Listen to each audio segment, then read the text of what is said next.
Rieccoci a Primus Inter Pares, consueto appuntamento al mercoledì. Questa sera ospite il sindaco di Verona Flavio Tosi. Abbiamo parlato di tutto in una chiacchierata molto piacevole. Toglierebbe i vitalizi? Scusi? Toglierebbe i vitalizi? Beh, allora la Regione Veneto li ha già tolti e quindi è stata innovativa e lo riconosco quindi a chi governa oggi la Regione, perché appunto hanno avuto la determinazione a livello nazionale si dovrebbe fare lo stesso, oppure l'ideale, più che fare l'abolizione del vitalizio, devi fare il sistema contributivo, ovvero sia, viene messa da parte una cifra da parte di chi è consigliere regionale, di chi è senatore, di chi è deputato, esattamente in base a quello che mette da parte, esattamente gli viene versato, perché il problema è la sproporzione, cioè negli anni, nei decenni c'è sempre stata una, mica solo per i parlamentari e i consiglieri regionali, c'è stata ancora di più per i grandi burocrati di Stato, c'è gente che oggi, burocrati di Stato, percepisce pensioni lorde di 200, 300, 500, 600 mila euro l'anno, non hanno mai versato contributi per quelle cifre lì, non esiste che abbiano versato contributi per quelle cifre lì e quindi quello andrebbe corretto, che se chiunque sia, siccome vale per, scusate il termine molto veneto, il poro can, cioè chiunque sia lavoratore dipendente, adesso ha il contributivo, tu versi un tot e hai di pensione un tot, dovrebbe valere per tutti, deputati, senatori, dipendenti pubblici, dirigenti pubblici, grandi manager di Stato, chiunque prenda un vitalizio, una pensione, riceve in proporzione a quello che ha versato come contributo. Diminuirebbe gli stipendi? Beh, bisognerebbe moralizzarli. In questa riforma c'era quell'aspetto, perché in questa riforma c'era, e questo era giusto, che chi è consigliere regionale prende al massimo quanto il sindaco del comune capoluogo di regione. Per dire in Veneto voleva dire dimezzare, grosso modo quello che prendono i consiglieri regionali.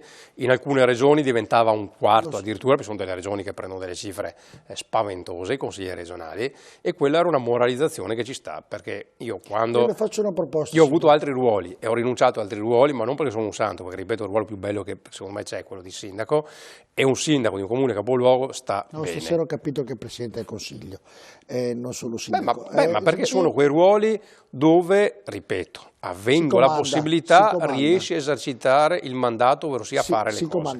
E le faccio una proposta, io non sono proprio d'accordo nel diminuire gli stipendi dei politici, io diminuirei il numero dei politici, le faccio questa proposta così mi viene 1000 parlamentari, ne metterei metà come in America e in altre nazioni più forti di noi e diminuirei tutte le corti che ci sono dietro ai politici, però tu sei politico, io ti do il doppio di stipendio. Non quello che prendi, è troppo poco, ti do il doppio, però se sbagli vai dentro. No, in realtà il punto è che chi sbaglia deve andare dentro a prescindere, ma il punto è moralizzare, perché allora io sono sindaco di Verona prende 4.000 circa netti al mese, per questo dico il sindaco di Venezia prende credo qualcosa di più, quindi 4.500 metti netti al mese, e credo che un consigliere regionale possa viverci con 4.500 al mese.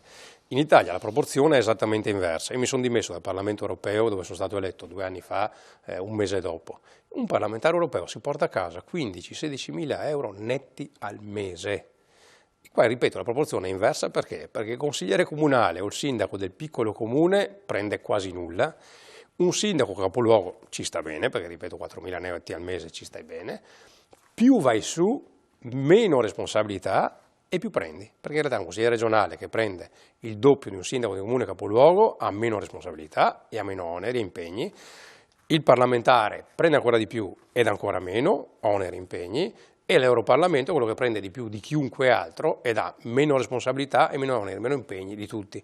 Quindi bisognerebbe moralizzare, che non vuol dire fare il demagogo, dire bisogna che prendi 1.000 euro al mese, ne puoi prendere anche 4 o 5.000, ma non 10, 15, 16.000.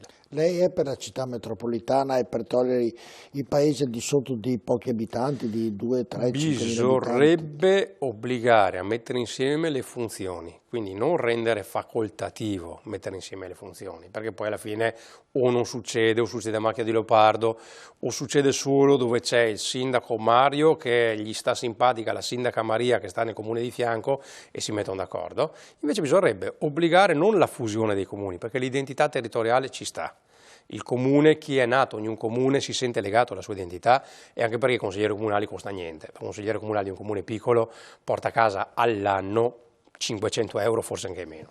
e fa molto di più rispetto a quei 500 euro, quello dicevo prima. In realtà quello che andrebbe fatto è obbligare a mettere insieme le funzioni, ovvero sia al di sotto di una certa soglia, si definisce per legge, siano 15.000, siano 20.000 abitanti, tutte le funzioni si mettono assieme, il trasporto pubblico, le mense, i plessi scolastici, tutti i servizi li metti assieme perché hai dei costi di gestione che a quel punto diventano sensati, perché appunto non può essere un singolo comune molto piccolo a garantire quei servizi perché gli vanno sovracosto. Cosa farebbe di Equitalia? Io l'ho già tolta a Verona da, ormai sono 3-4 anni, Equitalia non c'è più, c'è Solori, Società Locale di Riscossione, e Solori sta vendendo i servizi, non ovviamente solo al Comune di Verona perché costa meno di Equitalia, ma stiamo costantemente ormai vendendo servizi ad altri comuni in provincia di Verona, fuori Verona e stiamo ragionando anche fuori Veneto, perché offriamo un servizio a qualsiasi comune ritenga di avere a minor costo di Equitalia gli stessi servizi ma non per cattiveria su Equitalia ha norme nazionali e la rigidità nazionale, mentre invece Verona, e vale ripeto per qualsiasi a livello locale, se c'è una persona che è in reale difficoltà viene lì e ti dimostra che ha la difficoltà, Solori, che è la nostra società di riscossione, può tarare la risposta sapendo che ha davanti. Equitalia è rigidissima perché è chiaro che le regole le fa Roma e fa fatica a essere flessibile. E quindi noi Equitalia, posso dire tranquillamente tutto quello che voglio, perché in realtà da noi Equitalia l'abbiamo cessata da qualche anno a questa parte. Mi dà un pensiero suo sulla magistratura? Allora, la magistratura, secondo me... Quante domande le faccio questa sera ai sindaco? No, secondo me in un paese democratico, che mi riconduco a quello che dicevo prima, che avevano detto come centrodestra, ragioni comunisti 70 anni fa, in un paese democratico la democrazia vuol dire che il potere ce l'ha il popolo e quindi il primo potere deve essere il Parlamento e quindi non può essere che il primo potere è un potere della magistratura. In Italia il primo potere oggi è quello della Corte Costituzionale. La Corte Costituzionale ha potere di vita, morte e miracoli su qualsiasi legge faccia il Parlamento. Anche se ci fosse una legge votata al 100% dal Parlamento, la Corte Costituzionale può dire che è sbagliata. E questo è un principio che va assolutamente invertito, perché non esiste che ci sia un organo della magistratura che diventa autoreferenziale, perché poi alla fine diventa una sorta di casta, che decide al di sopra della testa degli italiani. Se il Parlamento vota, magari con maggioranze qualificate, una legge, non esiste che la Corte Costituzionale dica che è sbagliata, perché il Parlamento è espressione dei cittadini, la Costituzionale no. La politica, l'economia o la finanza, come meglio vuole chiamare, sono due cose che vanno indipendentemente l'una dall'altra o la politica può mettere il naso nell'economia e nella grande finanza? La politica non deve gestire l'economia, ovvero sia la cosa pubblica dovrebbe gestire il meno possibile di quello che sono i servizi. Per esempio, sull'energia, secondo me il pubblico ci può stare perché ha un senso del controllo. Io a Verona ho a libero mercato, quindi non c'è nessun monopolio, le aziende di proprietà comunale, ma ripeto, sono a libero mercato, quindi se sono capaci concorrono, se non sono capaci vanno in perdita e sono capaci perché fanno tutte utili. Però ripeto, la politica dell'economia deve stare indietro, deve dare le regole. Cioè, la politica deve dire i paletti entro i quali l'economia si deve muovere, in modo tale che non ci sia la deregulation assoluta, perché la deregulation assoluta dopo alla fine fa danni ai cittadini. È diversa però l'economia. Soprattutto sulla finanza. Sulla finanza. Però ovviamente. La finanza non è un ramo che va a parte indipendentemente dalla politica. La finanza, ci sono stati dei momenti dove ha avuto la possibilità di fare e disfare quello che ha meglio creduto e ha fatto anche dei grandi danni. Beh, se guardiamo in Veneto quello che è successo a due grandi banche territoriali del Veneto, sono successi dei disastri e allora lì forse ci voleva qualcuno che col potere di controllo lo esercitasse e desse delle regole più tassative rispetto a quei meccanismi. Purtroppo questo nasce, adesso rischio di fare una digressione complicata, ma dopo la crisi americana del 29, nel 32 o 33 viene fatto il Glass-Steagall Act. Cosa dice il Glass-Steagall Act? Che chi fa banca commerciale, chi fa banca d'affari, fa banca d'affari, ovvero sia chi fa banca vera fa banca, le banche d'affari devono solo fare le banche d'affari, senza commistione. Cosa vuol dire? Che chi vuole fare speculazione va alla banca d'affari, però la banca d'affari non usa i soldi dei correntisti, i soldi degli imprenditori per fare pasticci con la grande finanza.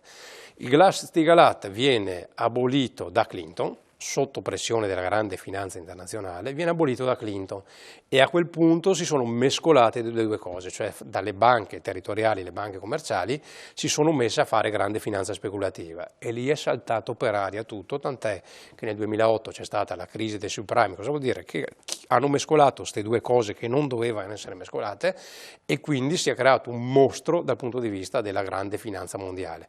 Bisognerebbe tornare a quella separazione lì. Chi fa finanza e speculazione fa solo quella e chi si rivolge a quello sa che rischia tutti i capitali perché li mette nella finanza speculativa e le banche fanno le banche.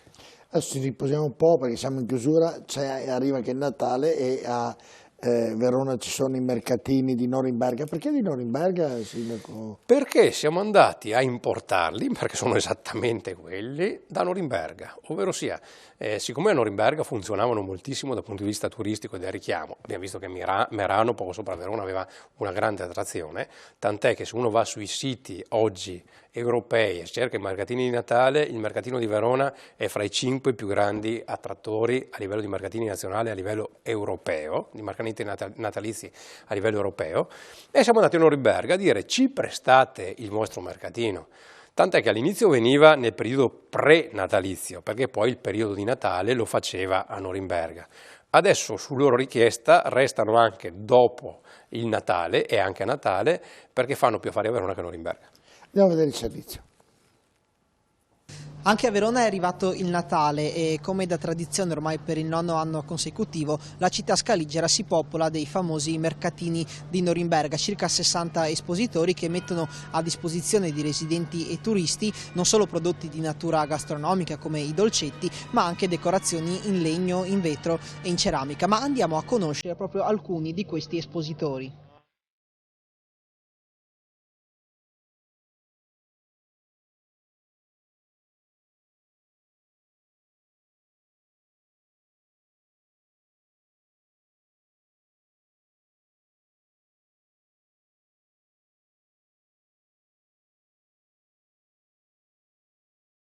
La specialità è il cremino, dopo di conseguenza ci siamo specializzati anche sul resto di tutte quante le nostre cioccolate, dei bonbon, dei tartufini, tutta della frutta candita con il cioccolato.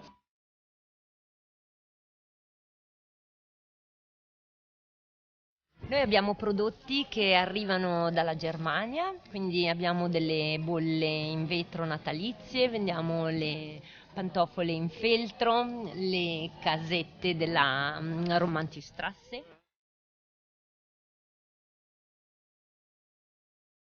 Crema senza agrumi da spalmare sui crostini, gamberetti all'aglio, spaghetti all'olio e peperoncino. E quando vedete rosso fermatevi perché non è il fiore ma è il dito. Scherzo, quello non ce lo grattugiamo mai.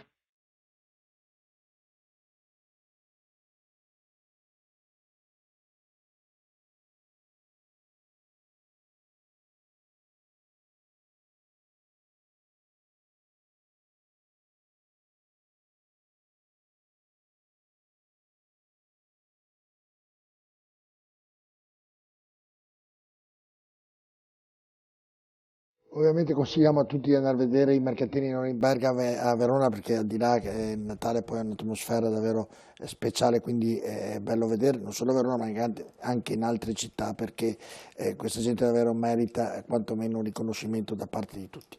Sindaco, siamo arrivati alla conclusione di questa chiacchierata. Mi sono divertito moltissimo perché ho capito cose che prima non sapevo, che non conoscevo e la cosa mi piace molto come credo sia piaciuta anche ai nostri telespettatori. Gli do la telecamera per un minuto, può dire quello che vuole. Oh, beh, un minuto è fin troppo. 50 secondi. Ringrazio io voi invece per l'opportunità di questa chiacchierata, per la promozione di Verona, perché comunque appunto il commercio e il turismo vivono di promozione, quindi grazie anche per la promozione che in questa serata è stata fatta al turismo della mia città e all'attrazione della mia città e ovviamente un sentito, visto il periodo ormai, un sentito augurio di un sereno Santo Natale e sperando, continuiamo a dirlo da 8 anni a sta parte, sperando che il 2017 riparta il Paese e si cominci finalmente ad avere un po' di respiro dal punto di vista dell'economia. Buon Natale, Sindaco Flavio Tosi. Auguri a voi per tutto. Grazie, buonanotte, noi ci vediamo mercoledì prossimo con un'altra puntata di Primus Inter Pares.